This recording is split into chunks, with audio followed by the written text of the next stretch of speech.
So let me ask you something. Are we really teaching our kids about hard work? Or are we, maybe accidentally, teaching them that the reward is more important than the effort? Today, we're going to dive into some pretty surprising research that might just make you rethink, well, everything you thought you knew about chores, allowances, and setting your kids up for financial success. I mean, this is the million-dollar question for every parent out there, right? We all want to raise kids who are resilient, who are responsible, who really get what it means to try their best. But how do you actually do it? What's the secret sauce? Well, it turns out our best efforts, our best intentions, might actually be sending some seriously mixed signals. We tell our kids one thing about how important effort is, but our actions, the way we praise them, the things we reward, they might be telling a completely different story. And that disconnect, that is exactly what we're going to unpack today. So, why is this so critical to get right, especially right now? It really all comes down to giving our kids the tools they need to stand on their own 2 feet as adults.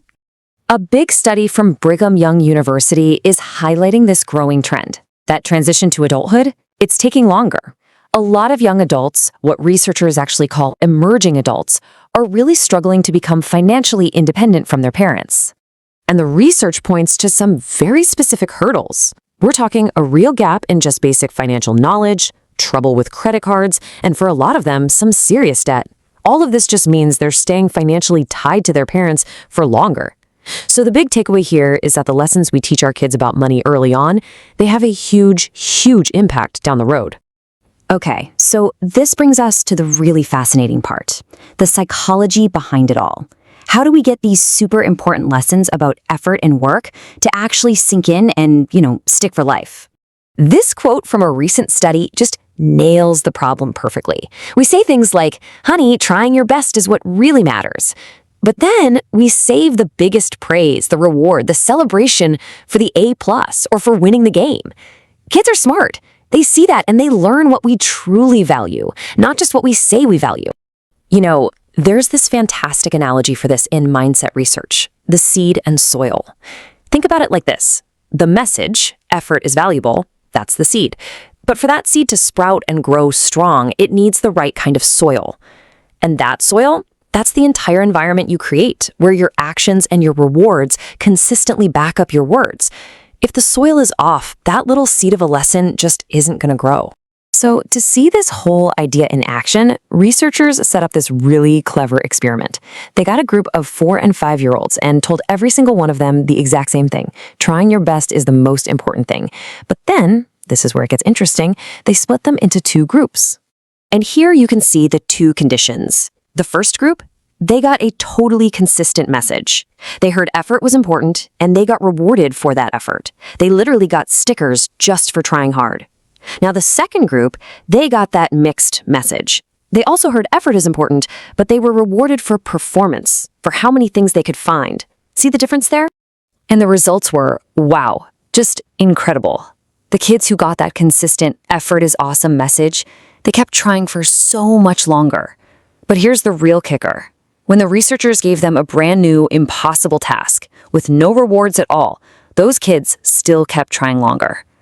That consistent message didn't just change their behavior in that moment, it actually changed their mindset. Okay, so that's the science. How do we take this stuff and apply it to the real world of parenting? Well, let's start at the very beginning, with a child's very first job, doing chores. For little kids, an abstract idea like work ethic just doesn't mean anything. You have to make it tangible, something they can see and touch. A simple chore chart? It does exactly that. It visually connects their effort, like making their bed or feeding the dog, with a real outcome, like a sticker or a check mark.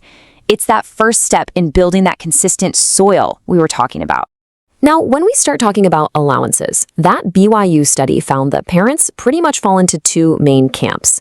Some go with what's called a free allowance, a set amount of money each week where chores are just expected as part of being in the family but not directly paid for. Others use a wage allowance, where kids get paid for the specific chores they complete. This quote from Alma, one of the mothers in the study, just perfectly sums up that wage allowance philosophy. It's so direct. The message is simple, it's powerful. Effort leads to earning. There's no gray area, no mixed message. Work equals pay. End of story. But then you have this totally different but equally powerful perspective from another mom, Teresa. In her family, chores weren't a job to be paid for, they were a contribution.